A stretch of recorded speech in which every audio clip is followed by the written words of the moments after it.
When everybody's ready, you know the procedure. Just give me a thumbs up and we'll get rolling. I know. It's on my list.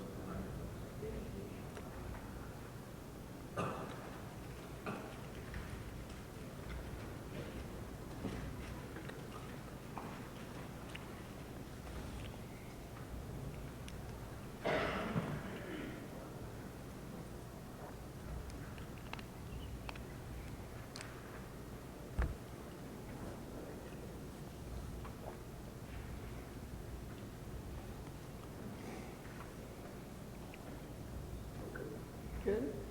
All right. Everybody good? Okay, we'll start off visiting about the ball game last week, and then we'll go ahead and move forward to next week's ball game or this week's ball game. A great, start off just talking about the game day environment. It was a fantastic environment. The crowd was, really into the game and had a great turnout. Very thankful for that. It was neat to have everybody there at the stadium, and then, of course, want to segue that into, making sure everybody comes back out and watches us play against Nevada. That's going to be a huge game for us, our next home game. Really liked, the tribute that we did for Luke. It was a really emotional week for us last week, and going and speaking at the funeral on Wednesday was really a beautiful day, very rewarding day. And great tribute to a wonderful life that Luke had. And, of course, we're going to do the endowment scholarship moving forward, and that should be something that should be very successful in the memory of Luke. And just looking forward to that really growing and being something that's very fruitful in memory of a guy that was just a great part of our football team and is a big part of our football team and will continue to be a big part of the football team. And we went ahead and each week now we have Hustle Awards on all three sides of the ball, and we're going to give them out and call them the Luke Laufenberg Award for our players. And just to kind of indicate how important of an award that is, we gave the one to we gave the one on offense to Brandon Jones and Zuri Henry for stalking down that corner on the 2-point play. What great effort that was from BJ. We teach quarterbacks to pursue the football after interceptions, and obviously that paid off there. And then Zuri Henry almost ran their corner down himself as an offensive lineman, so we thought that was great effort on that play. But that's the Luke Laufenberg Award that we'll give out, each week to our players, as well as offensive, defensive players of the week and special teams players of the week, and as well. The ball game gave you everything you wanted to see. There was a lot of excitement out there, very frenetic at times, some dramatic plays. I talk about wanting to eliminate unforced errors, and obviously early in the third quarter, we had a couple there with the snap over the quarterback's head and the fumble punt that put us in some adversarial positions.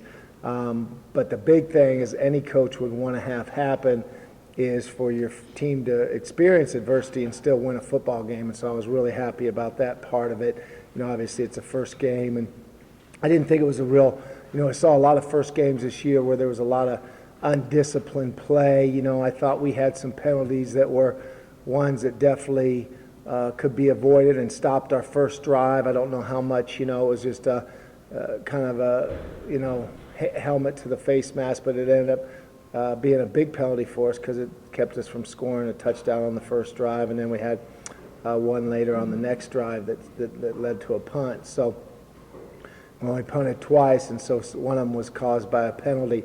And so, again, not perfectly clean, but not one of those games where you just say, penalty-wise, we were real undisciplined with what we did. So moving forward, I hope we can just continue to reduce the amount of unforced errors, because there definitely was too many of those that touched the interception, for a touchdown. So you start talking about having a punt, that you fumble at your own 10-yard line, you have a pick six, you have a ball snapped over the head for a safety, and you win a football game. Put the percentages on how many times a team wins a football game when they do those things.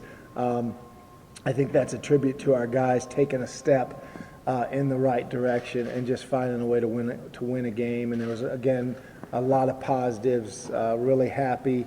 with, the play of our receivers. I talked about how Trey Wolf's had a tremendous body of work leading up to this game, and that showed itself in the game. He played an outstanding ball game. He made obviously some nice catches, and then he also had a tremendous run on the reverse play where he made 2 or 3 guys miss and showed off his speed and athleticism.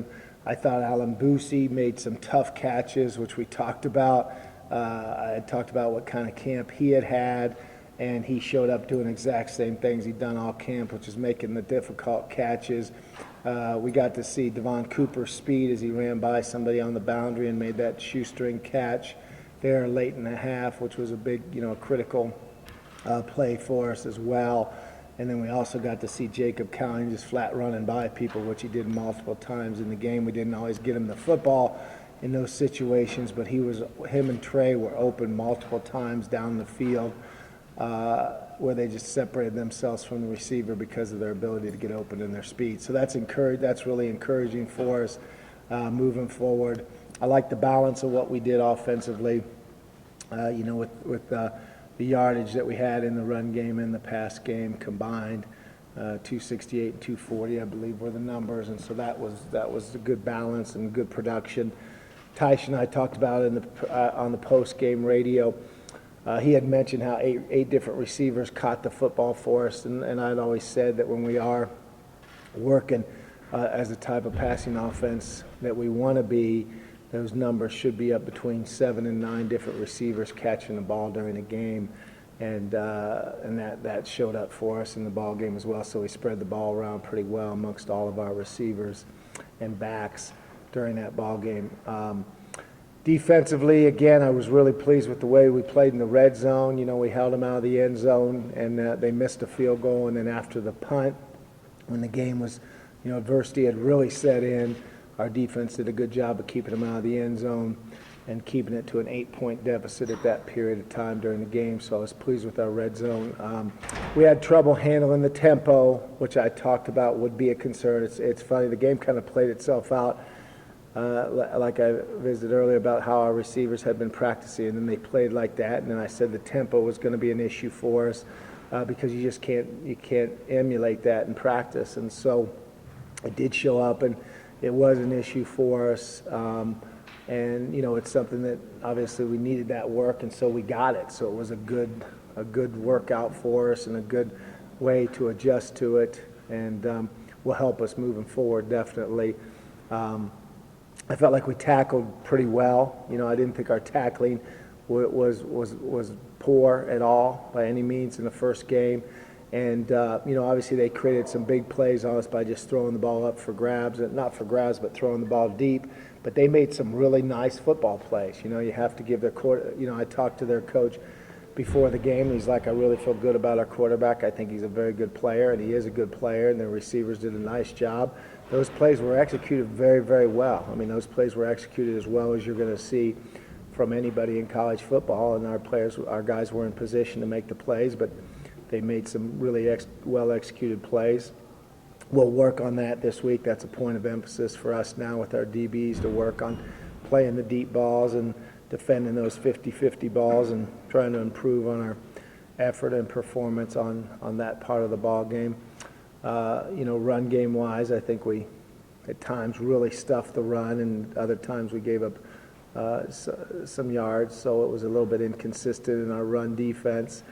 But again, Clay Griffin went down early in the game, and we put someone in there for him, and then he went down with heat exhaustion, and so we kind of went down to our third there. Dylan Parsi, who's played a lot for us, is a really good player. He did a nice job coming in. Probably not 100% yet, recovering from his knee surgery, and he did a decent job at that Sam Backer position. But we're going to make some changes in our depth here and move Joe J out to Sam and move Sione back to his starting linebacker position to kind of circumvent that spot a little bit, because I think Joe J Smith in his first start played 72 snaps, which Again, he did a solid performance for his first start, but we're going to move him out to the Sam spot, which I feel like will help him. That fits his athleticism and his job specs a little bit more. So that'll be a good move for him. And Sione gives us some good toughness inside, and he'll do a good job at that inside backer position as well. I thought Justin Prince played a really, really good ball game, physical. He was our defensive player of the week. Trayvon, who had a great running performance, was our offensive player of the week. And then Gavin Beckley did a really nice job with special teams player of the week, with his effort on all of his kicks, 6 for 6 on his attempts in the field goal or PAT part of the game, and then kicking the ball out of the end zone each and every time. So I was pleased with his performance as well. So we'll go ahead and open it up to questions from there. What's the scout report on Tech?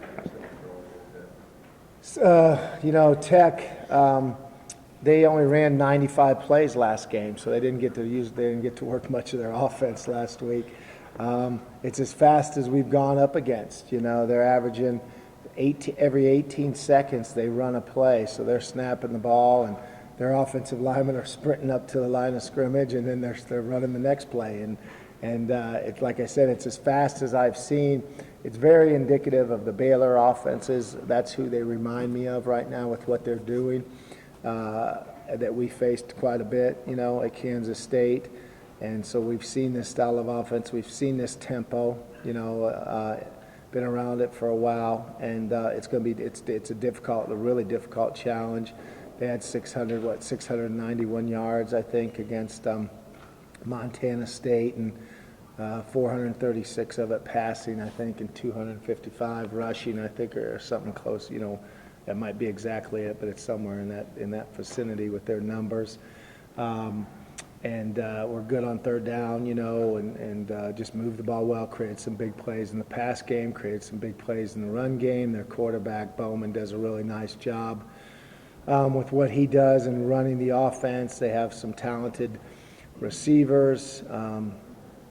They got some guys that are really good at yards after the catch at their receiver position as well. 2 of their offensive linemen are very experienced. Both tackles are experienced players, and then the inside guys are good athletic offensive linemen as well. Number 11, their tight end, plays a bunch. They play a bunch of 11 personnel where he's either in the box or flexed out as a wide out, and just go as fast as they can go and run a lot of RPOs and that style of offense off of that. And then defensively, they're led by number 1, their linebacker, Jordan Brooks. He's an outstanding player.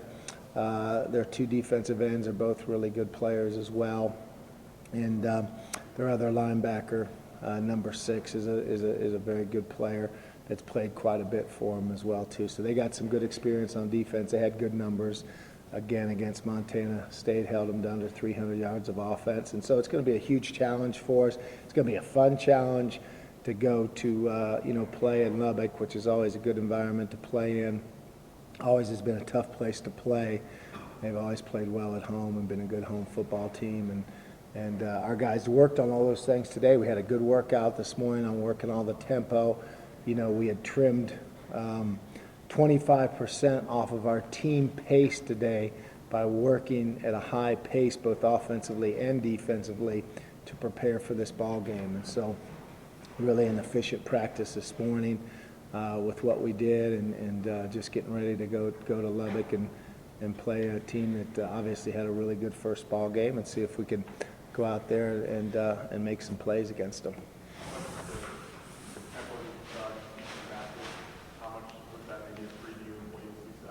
Yeah, Houston Baptist was a good preview, and we needed the work. We really needed the work to get ready for it, because you just can't practice. You can't get your scout team to practice. And so what we're doing, too, is we're going 1s versus 2s and 2s versus 1s and now in practice this week, so we can get a faster, more well-executed look from our offense to their defense. So we're getting better guys, more mature, older guys, trying to emulate what our defense is going to see on Saturday.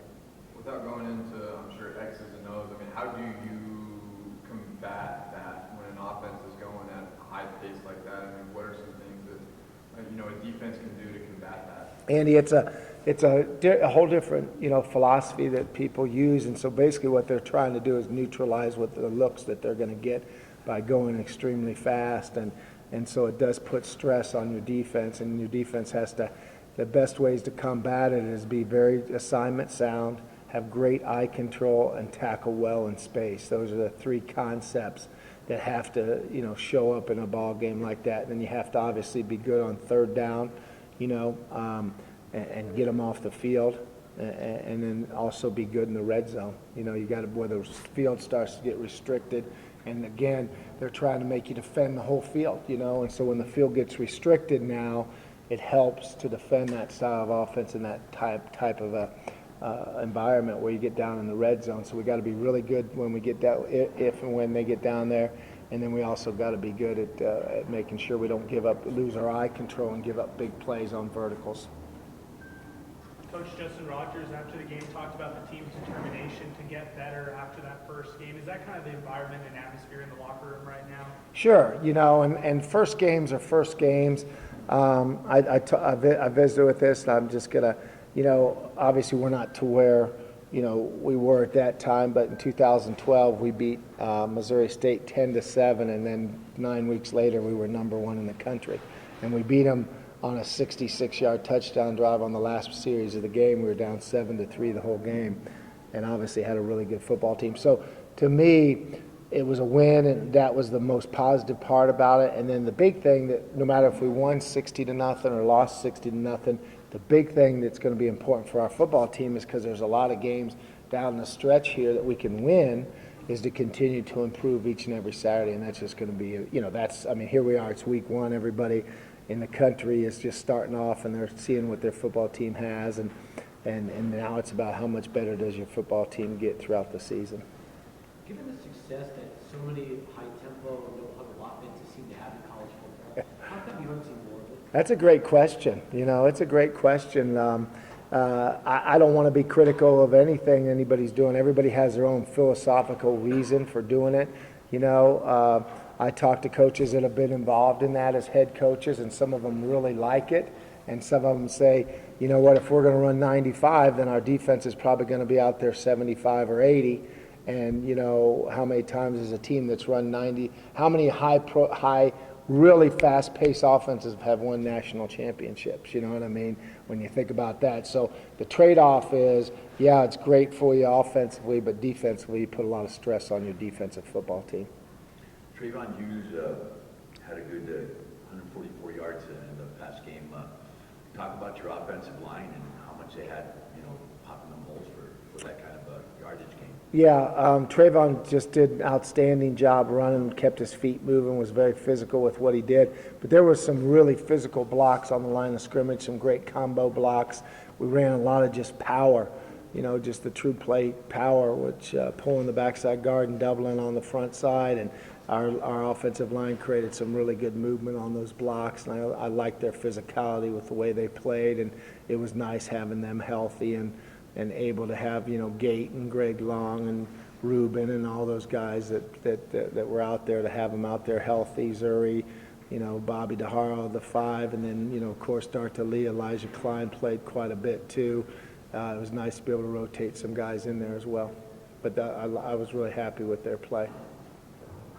Last season, Tech averaged, I think they were 80th in FBS and pass defense. Do you try to establish the run to slip the pass, or the exact opposite? Throw on them, knowing that last season they were having difficulty against the pass. Yeah, I think for us to have success, we're going to have to throw the ball well. I really do, and I think we got to run the ball efficiently. So as far as which one will set up which one, to me, we can't just drop back and throw it every down. That's not our makeup, you know what I mean? So we have to establish a run game, and then if we can establish some consistency with our run game, that's really going to help our pass game. So I think it all feeds off the run game for us and attacking them. But again, we need to execute. We need to protect the quarterback well, and execute, because I feel like we got some receivers that can create some issues for people. In that regard, what more do you want to see from Brandon this week in his progression? Yeah, Brandon knows he didn't play near as good as he can play. I don't think by any means. He played well enough for us to win. He played well enough for us to have 500 and some yards of offense. but he can play a lot better, and he knows it. And it was a first start for him, second career start, first start of the season, and he just got to do what he does, which is really be very immaculate in running our offense, you know, and precise and see blitzes and get us into the right checks and take what the defense has given us. I think he can really, you know, do a much better job of that, because that's what he does. That's his strengths. Tempo-wise, with them speeding up, do you try to slow it down? Yeah. You know, that's the thing. That's always been one of the things that we've been able to do, is try to really, you know, minimize their possession time, because with high-octane offenses like they have, that can get frustrating at times. So one of our goals is going to be to try to chew the clock up as much as we possibly can. But the opportunity to go play in Lubbock, and obviously a pretty electric college football atmosphere there. Yeah, it's great. You know, playing in Lubbock has always been fun. Played lots of games there. Had some exciting ball games there, so it can be a great environment. They, like I said, they're tough. They're a tough out at home, always have been, and you know, just a great. You know, Lubbock's a great city. It's just fun. They love their college football there. You know, they're big college football fans in Lubbock, so it should be a great opportunity for us. This is the, you know, game where we're going to have a chance to play, you know, in the spotlight, playing a Big 12, you know, Big 12 Power 5 football team. Does their quarterback look like one of the best quarterbacks in the country? His numbers say they are right now. You know, I think he's number one, isn't he? Or, you know, for what I've seen. And I think, what are they, number 3 in passing in the country or something like that. So they're way, way up the charts. And he's, you know, proof's in the pudding all the time. He looks pretty dang good to me, because he's really productive. With the amount of carries that Hughes got compared to the other backs, was that by design, or was it just because he started having a lot of success? It was more like we talked about last week, you know, is how's the game going to dictate, and Trayvon was the hot hand. But, boy, I really liked what Josh Fields did. He looked really good. Boy, he was hitting that hole quick, and feet were moving, and he looked really, really explosive out there too. So I was really pleased with what Josh did, you know, with his touches. And he had, you know, really good average per carry, you know. So, again, he's looking good, and Trayvon, again, had a good game, but so did Josh. It's just Trayvon got more touches. Talk a little bit about the kicking game. I mean, it was. Yeah, the kicking game. He had a heck of a game. Yeah, Gavin was really, really good, really positive start for Gavin, and Mitchell punted the ball well, and our coverage units were solid. I mean, we have 12 goals every week that we have with our kicking game. One of them was non-applicable this week, and then we were 10 out of 11. So overall, it was just a good special teams performance, and we needed it because of some of the things I said that we did that were unforced errors. The only one that was an unforced error in special teams was the punt, but the coverage and the efficiency of our kicking was good, and so a good start for the first week. Anything else? Do you know if you're going to get Kawhi back at any point? Doesn't look like it'll be immediate. He's having surgery today, and the extent of the injury will be determined after the surgery, but it won't be a short term. It'll be 8 to 12 weeks at best, and then if it gets into the 12 weeks, then the season will be over, and we'll probably end up hardshipping him. So, yep, that's it.